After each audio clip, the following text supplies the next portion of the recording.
Salam aleyküm, sabahınız xeyir olsun. Salamlayıram hər kəsi. Xudafərin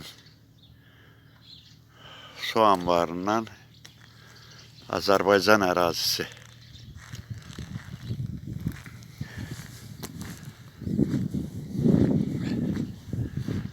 Bura Azərbaycan ərazisidir. Bizim elimiz, obamız Cəbrayıl rayonunun Xudafərin su anbarı.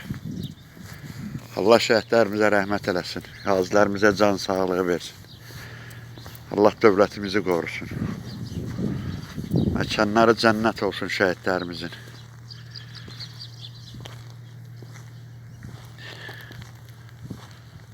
On aprel 2025-ci il.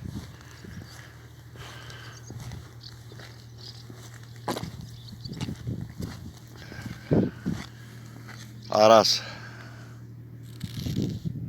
Xudafərinlə birləşən yeridir. Gözəl bayrağımız da orada dalğalanır.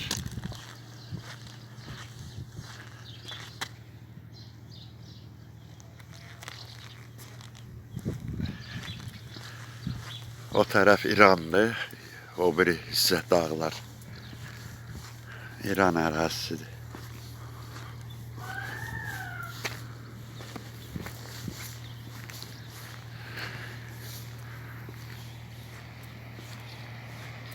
Bu da bizim Araz çayımız. Xudafərin körpüsü, köhnə. Köhnə Xudafərindir. Biri də irəlidədir, o sonradan tikiləndi o tərəfdə.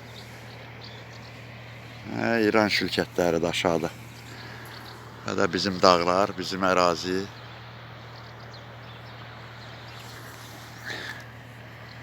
Bizim yurdumuz.